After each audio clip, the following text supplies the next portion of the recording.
नमस्कार दोस्तों, कैसे हैं आप सभी का मैं आपके प्यारे चैनल द सक्सेस पॉइंट @ पे एक बार फिर से आपका स्वागत करता हूं। मैं आपको लेकर चलूँगा एक बहुत ही शानदार महत्वपूर्ण टॉपिक पर, जिसका नाम है प्यारे दोस्तों भारतीय राज्य व्यवस्था एवं संविधान। इससे पहले भी हम लोगों ने काफ़ी टॉपिक पर डिस्कशन किया है। आज का जो हमारा विषय होगा संविधान के अंतर्गत, वो होगा भारत सरकार से संबंधित जो प्रधानमंत्री होते हैं उनके बारे में, और प्रधानमंत्री से संबंधित जो उनके कार्य होते हैं, जो उनके कर्तव्य होते हैं, उन सभी के बारे में हमारा डिस्कशन चलेगा। तो हमारा आज का केंद्रीय विषय क्या होगा? भारतीय राज्य व्यवस्था में संविधान के अंतर्गत प्रधानमंत्री। चलिए शुरू करते हैं दोस्तों। शुरू करने से पहले छोटी सी गुजारिश कि वीडियो को ज़्यादा से ज़्यादा लोगों तक पहुंचाएं। वीडियो को लाइक करें, शेयर करें, कमेंट करें वीडियो आपको कैसी लगती है। चैनल को सब्सक्राइब करें, बेल आइकन ऑन कीजिए ताकि नोटिफिकेशन मिलती रहे। लगातार वीडियो को शेयर करते रहिए, चैनल को सब्सक्राइब कीजिए ताकि वीडियो की अपडेट आपको मिलती रहे। बहुत ही अच्छा टॉपिक है, बहुत ही अच्छा शानदार सेशन होगा आज का दोस्तों, क्योंकि भारतीय संविधान एक ऐसा टॉपिक है, एक ऐसा सब्जेक्ट है जो कि आपके हर एग्ज़ाम में पूछे जाते हैं, चाहे वो छोटे एग्ज़ाम हो, चाहे वो बड़े एग्ज़ाम हो। आपके हर एग्ज़ाम को ध्यान में रखते हुए ये वीडियो बनाई गई है, चाहे वो यूपीएससी हो, यूपीपीएससी हो, या कोई भी कॉम्पिटिटिव एग्ज़ाम हो, उन सभी के लिए इम्पोर्टेंट है। चलिए शुरू करते हैं। देखते हैं सभी सिविल परीक्षाओं के लिए जो ये रखा गया है टॉपिक भारतीय संविधान, उसके अंतर्गत प्रधानमंत्री से संबंधित कौन कौन से महत्वपूर्ण बिंदु रखे गए हैं, आइए देखते हैं। समझिए दोस्तों कि प्रधानमंत्री की नियुक्ति जो है भारत के राष्ट्रपति के द्वारा की जाती है, और भारत के जो प्रधानमंत्री होते हैं ये उस पार्टी या गठबंधन के नेता होते हैं जो भारत की संसद के निचले सदन यानी कि लोकसभा में बहुमत प्राप्त करते हैं। तो उच्च सदन क्या होता है? राज्यसभा होता है। और संसद में 3 भाग होते हैं, 3 भाग से मिलकर संसद बनती है। कौन कौन से भाग दोस्तों? राष्ट्रपति, राज्यसभा और लोकसभा। तो राज्यसभा क्या होती है? उच्च सदन होती है जिसे भंग नहीं किया जा सकता है।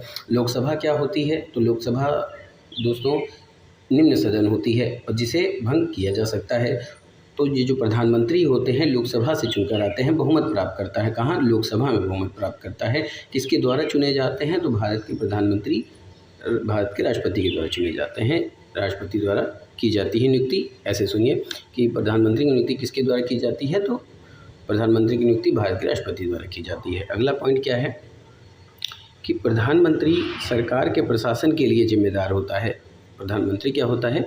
सरकार के प्रशासन के लिए जिम्मेदार होता है और सरकार की नीतियों के लिए मुख्य प्रवक्ता के रूप में कार्य करता है। यानी कि जो सरकार होती है उनकी नीतियों के लिए क्या करता है? प्रवक्ता के रूप में, यानी उनके लिए नियम बनाता है। तो प्रधानमंत्री सरकार के प्रशासन के लिए क्या होता है? जिम्मेदार होता है, और सरकार की नीतियों के लिए मुख्य प्रवक्ता के रूप में वो क्या करता है? कार्य करता है।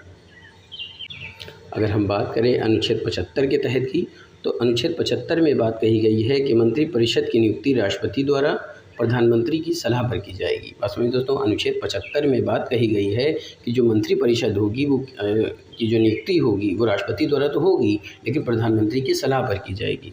इसके अलावा अनुच्छेद 74(1) में बात कही गई है कि राष्ट्रपति की सहायता और सलाह के लिए एक मंत्रिपरिषद होगी जिसका मुखिया प्रधानमंत्री होगा। इस प्रकार अन्य मंत्री प्रधानमंत्री के निर्देशन में कार्य करेंगे। बात समझ में दोस्तों, अनुच्छेद 75 में कहा गया है कि एक मंत्रिपरिषद की नियुक्ति राष्ट्रपति द्वारा होगी, और किसकी सलाह पर होगी? तो प्रधानमंत्री की सलाह पर होगी। साथ ही साथ 74 के का में यानी 74(1) में कहा गया है कि राष्ट्रपति की सहायता और सलाह के लिए मंत्रिपरिषद होगी। ये भी देखिए कि राष्ट्रपति की सहायता के लिए मंत्रिपरिषद होगी, और मंत्रिपरिषद की नियुक्ति तो राष्ट्रपति द्वारा होगी, लेकिन किसकी सलाह पर? प्रधानमंत्री की सलाह पर। इस प्रकार जो अन्य मंत्री जितने भी हैं वो सब प्यारे दोस्तों प्रधानमंत्री के निर्देशन अनुसार कार्य करेंगे। इसलिए भारत की संसदीय प्रणाली में प्रधानमंत्री की भूमिका इतनी महत्वपूर्ण और निर्णायक हो गई है कि भारत में सरकार के रूप को प्रधानमंत्री सरकार कहा जाता है। समझ में आई दोस्तों कि भारत में सरकार के स्वरूप को क्या कहा जाता है? प्रधानमंत्री सरकार कहा जाता है। अब हम देखेंगे कि भारत के प्रधानमंत्री के पद से संबंधित जितने भी संवैधानिक प्रावधान हैं वो कौन कौन से हैं। प्रधान दोस्तों की किस अनुच्छेद में कौन सी बात कही गई है? तो अगर हम बात करें 75(1) की, तो राष्ट्रपति उस प्रधानमंत्री की नियुक्ति करेगा जो उसकी राय में लोकसभा के अधिकांश सदस्यों का विश्वास प्राप्त करता है। समझ में दोस्तों 75(1) में कौन सी बात कही गई है कि राष्ट्रपति उस प्रधानमंत्री की नियुक्ति करेगा जो उसकी राय में लोकसभा के अधिकांश सदस्यों का विश्वास प्राप्त करता है। यानी ऐसा व्यक्ति जो कि लोकसभा में जितने सदस्य होते हैं अगर वो उसका विश्वास प्राप्त कर लेता है तो वही क्या होगा, प्रधानमंत्री नियुक्त होगा। 75(1) की ही बात करें तो प्रधानमंत्री की नियुक्ति राष्ट्रपति द्वारा की जाएगी और अन्य मंत्रियों की नियुक्ति राष्ट्रपति द्वारा प्रधानमंत्री की सलाह पर की जाएगी। समझ में दोस्तों, प्रधानमंत्री की नियुक्ति तो राष्ट्रपति द्वारा की जाएगी, लेकिन जो मंत्रिपरिषद के अन्य सदस्य होते हैं उनकी नियुक्ति क्या होगी, प्रधानमंत्री के सलाह अनुसार होगी। तो चलिए देखते हैं दोस्तों, तो भारत के प्रधानमंत्री के पद से संबंधित संवैधानिक प्रावधान कौन कौन से हैं। पहला क्या है, अनुच्छेद 75(1) तो राष्ट्रपति उस प्रधानमंत्री की नियुक्ति करेगा जो उसकी राय में लोकसभा के अधिकांश सदस्यों का विश्वास प्राप्त करता है। और अनुच्छेद 75(1) में ही कहा गया है कि प्रधानमंत्री की नियुक्ति तो राष्ट्रपति द्वारा होगी, लेकिन अन्य मंत्रियों की जो नियुक्ति होगी वो किसके द्वारा की जाएगी, राष्ट्रपति द्वारा प्रधानमंत्री की सलाह पर की जाएगी। दोस्तों याद रखिएगा, प्रधानमंत्री की सलाह पर जो है वो अन्य मंत्रियों की नियुक्ति की जाएगी। किस अनुच्छेद में, 75(1) के तहत। चलिए आगे देखते हैं। अगला कह रहा है दोस्तों 74(1) तो 74(1) में क्या है कि प्रधानमंत्री मंत्रिपरिषद का क्या होगा, प्रमुख होगा। अगला है 75(3) तो मंत्रिपरिषद सामूहिक रूप से लोकसभा के प्रति उत्तरदायी होगी। समझ में दोस्तों, मंत्रिपरिषद सामूहिक रूप से लोकसभा के प्रति उत्तरदायी होगी, ये 75(3) में कहा गया है। प्रधानमंत्री को लोकसभा के सदस्यों के बहुमत द्वारा पारित अविश्वास प्रस्ताव द्वारा पद से हटाया जा सकता है यदि वह पद से त्यागपत्र दे देता है, ठीक है, या अगर वो त्यागपत्र दे देता है तो 75(2) में ये बात कही गई है। 75(2) में ही कहा गया है कि प्रधानमंत्री राष्ट्रपति की इच्छानुसार पद पर बने रहते हैं, लेकिन उन्हें लोकसभा के बहुमत का समर्थन प्राप्त होना भी आवश्यक है। ठीक है दोस्तों, अब बात करते हैं प्रधानमंत्री की नियुक्ति की। तो क्या कहा गया है, पहला बिंदु, संविधान में प्रधानमंत्री के चयन और नियुक्ति के लिए कोई विशेष प्रक्रिया निर्दिष्ट नहीं की गई है। समझ में आई दोस्तों, संविधान में प्रधानमंत्री के चयन और उनकी नियुक्ति से संबंधित कोई विशेष प्रक्रिया निर्दिष्ट नहीं की गई है। अगला अनुच्छेद क्या है, मतलब अगला महत्वपूर्ण पॉइंट क्या है कि अनुच्छेद 75 के अनुसार प्रधानमंत्री की नियुक्ति राष्ट्रपति द्वारा की जाएगी। हालांकि इसका अर्थ यह नहीं है कि राष्ट्रपति किसी भी व्यक्ति को प्रधानमंत्री के रूप में चुन सकते हैं। समझ में आ रही है, अनुच्छेद 75 के अनुसार प्रधानमंत्री की नियुक्ति राष्ट्रपति द्वारा की जाएगी, लेकिन राष्ट्रपति किसी भी व्यक्ति को प्रधानमंत्री नहीं बना सकता है। अगला महत्वपूर्ण बिंदु क्या है, संसदीय शासन प्रणाली की परंपराओं के अनुरूप राष्ट्रपति आमतौर पर लोकसभा में बहुमत वाले दल के नेता को प्रधानमंत्री नियुक्त करता है। यानी कि जो इससे पहले बात हम लोग ने डिस्कशन करी कि संसदीय शासन प्रणाली की परंपरा क्या है कि जो भारत का जो प्रधानमंत्री होगा उसे निम्न सदन यानी कि लोकसभा के जितने सदस्य होते हैं उनका बहुमत प्राप्त करना बहुत आवश्यक होता है। अगला क्या है कि जब लोकसभा में किसी भी पार्टी को स्पष्ट बहुमत नहीं मिलता तो राष्ट्रपति प्रधानमंत्री के चयन और नियुक्ति में अपना विवेक का प्रयोग कर सकते हैं। यानी कि अगर कोई ऐसा व्यक्ति है जिसे लोकसभा के सदस्यों द्वारा बहुमत नहीं प्राप्त है, तब राष्ट्रपति क्या कर सकता है कि प्रधानमंत्री के चयन और नियुक्ति में अपने विवेक का प्रयोग कर सकता है। अगला प्रश्न क्या है, ऐसे मामलों में राष्ट्रपति आमतौर पर लोकसभा में सबसे बड़े दल या गठबंधन के नेता को प्रधानमंत्री के रूप में चुनते हैं।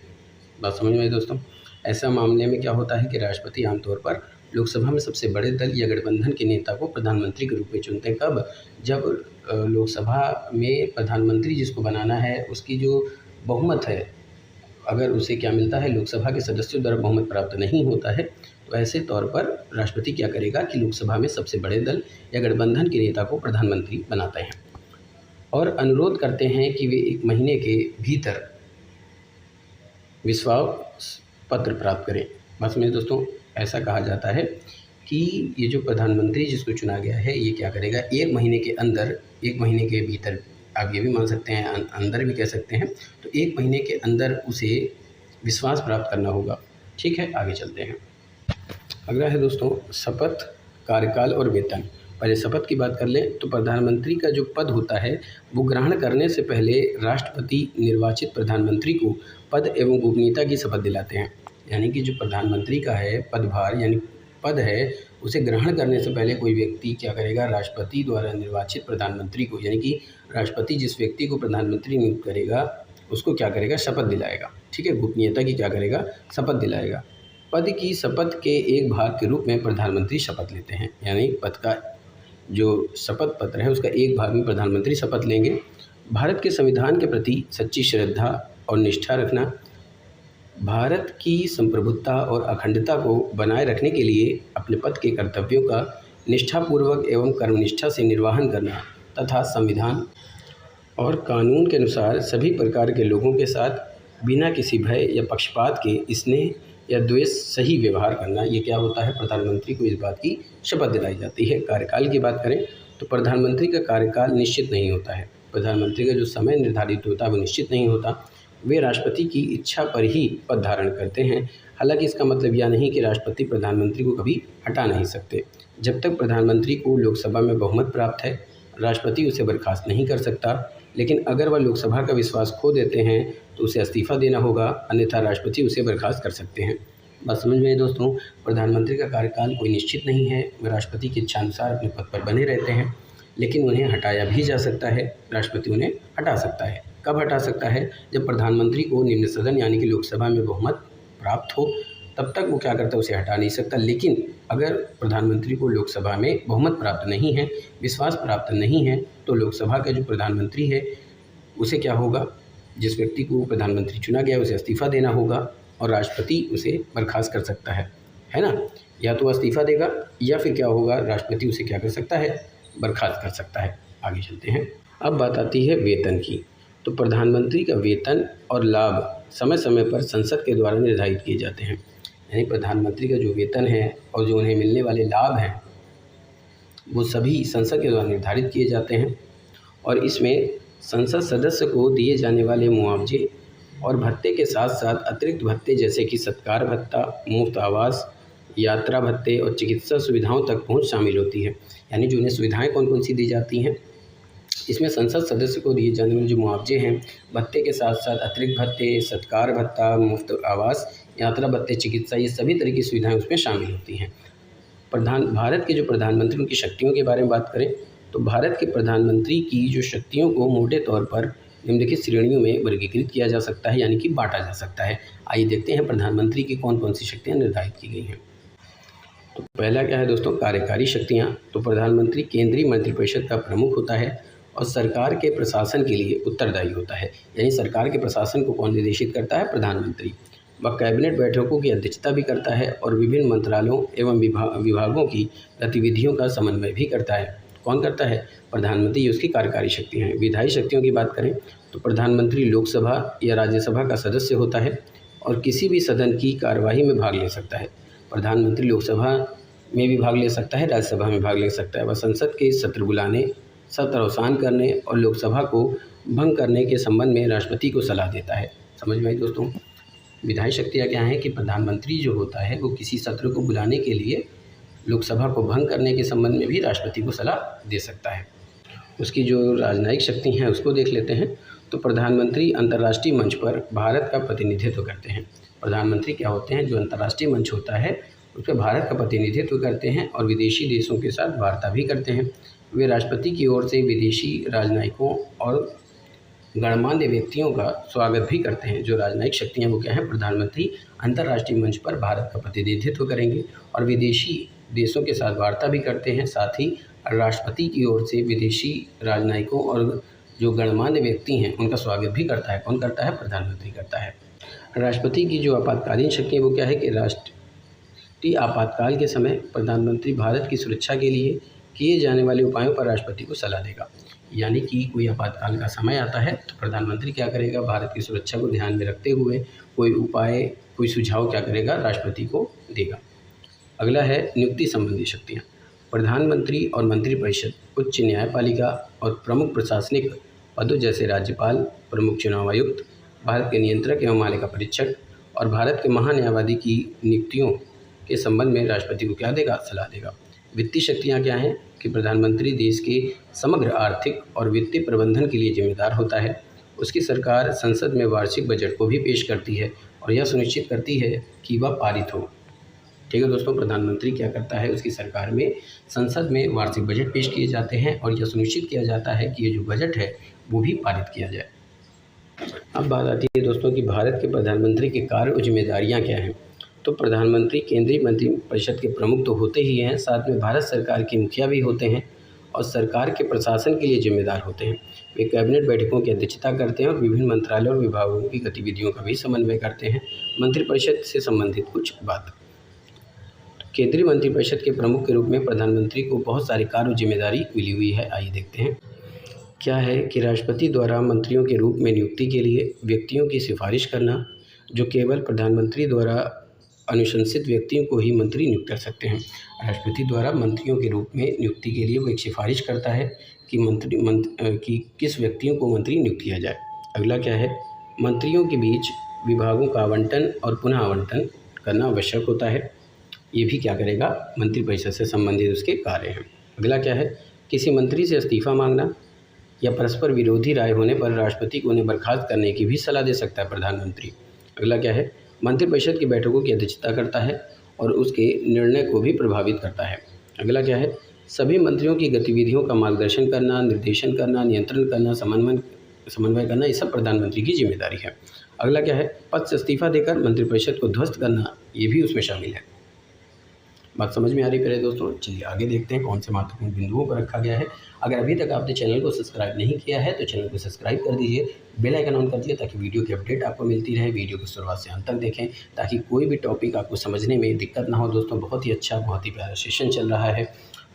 द सक्सेस पॉइंट @ ही एक ऐसा पॉइंट है या कह लीजिए एक ऐसा एजुकेशन का प्लेटफॉर्म है जहाँ से आप महत्वपूर्ण टॉपिकों को, महत्वपूर्ण प्रश्नों को हर रोज़ प्राप्त करते हैं। तो ऐसे वीडियो से बने रहिए, अपना प्यार और अपना सपोर्ट दीजिए। दोस्तों अगर आप नए प्रश्नों को देखना चाहते हैं, किसी टॉपिक का अच्छे से अध्ययन करना चाहते हैं, उससे संबंधित महत्वपूर्ण प्रश्नों को देखना चाहते हैं तो आप प्लेलिस्ट में जाकर के देख सकते हैं।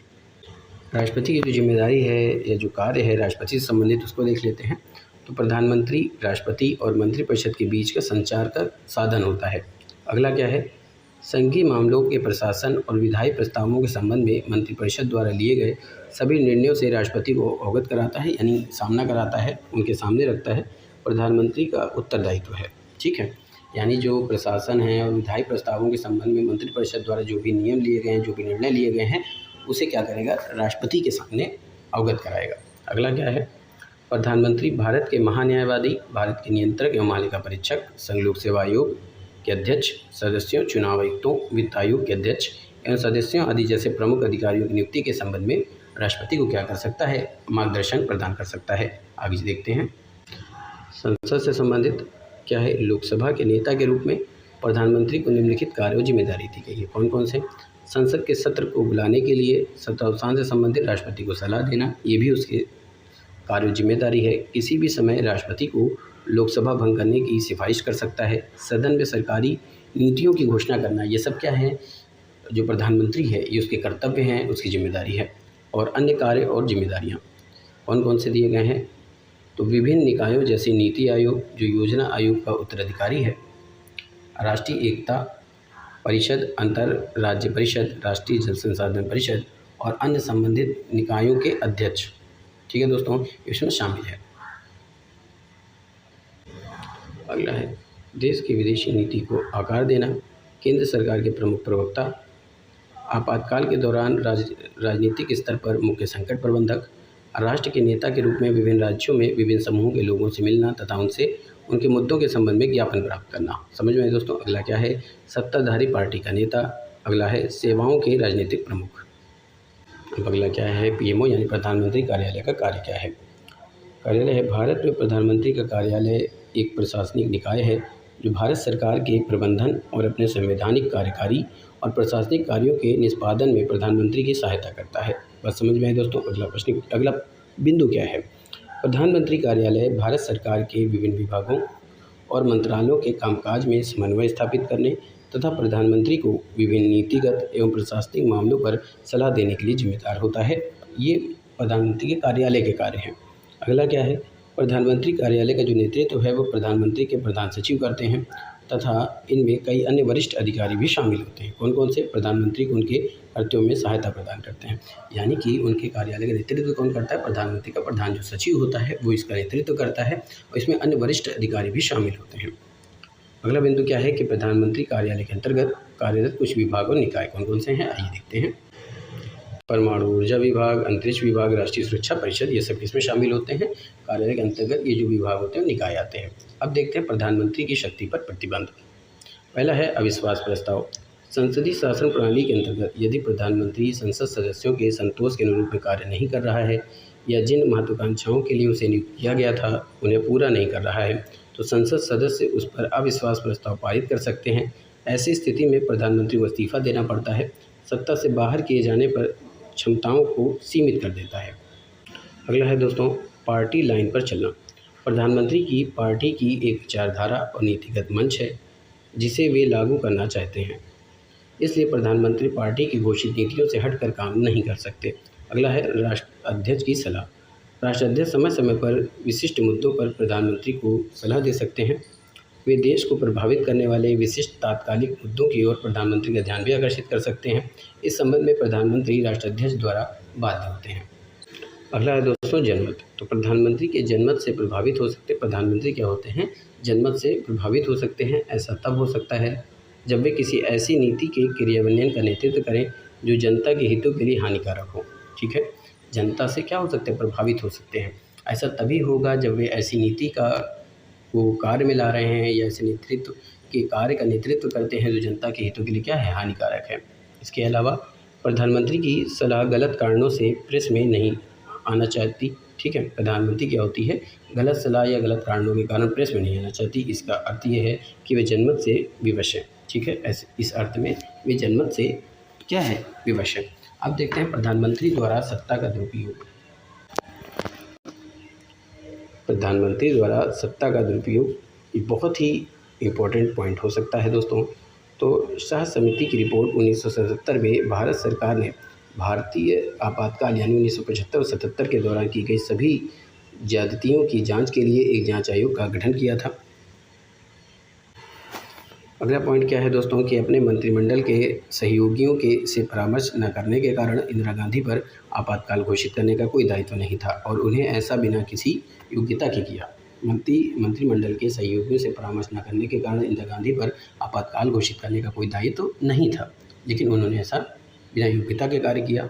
अगला क्या है, लोकपाल को किसी भी ऐसे व्यक्ति के विरुद्ध भ्रष्टाचार के आरोपों की जांच करने का अधिकार दिया गया है जो वर्तमान में प्रधानमंत्री है या रह चुका है, ताकि प्रधानमंत्रियों को अपने पद पर दुरुपयोग करने से रोका जा सके। हालांकि जब तक लोकपाल के अध्यक्ष और सभी प्रतिनिधियों से बनी एक जूरी किसी जांच की शुरुआत पर विचार नहीं करती, तब तक कम से कम 2/3 सदस्य राष्ट्र उसे मंजूरी नहीं दे देते, तब तक वह प्रधानमंत्री के विरुद्ध लगाए गए किसी भी भ्रष्ट आचरण की जांच नहीं कर सकता, यदि आरोप विदेशी संबंधों, आंतरिक और बाह्य आक्रमण। ठीक है दोस्तों, आरोप विदेशी संबंधों, अतिरिक्त या बाह्य सुरक्षा, सार्वजनिक व्यवस्था से संबंधित हो। तो पहले दोस्तों आज का सेशन यहीं पे समाप्त करता हूँ। उम्मीद करता हूँ कि हर सेशन की तरह ये सेशन भी आपको पसंद आया होगा। इसी तरह से चैनल पे बने रहिए, महत्वपूर्ण बिंदुओं को प्राप्त करते रहिए, टॉपिकों को प्राप्त करते रहिए। हमारी और आपकी मुलाकात होगी शानदार महत्वपूर्ण प्रश्नों के साथ, शानदार महत्वपूर्ण टॉपिकों पर। तब तक के लिए thank you, wish you all the best.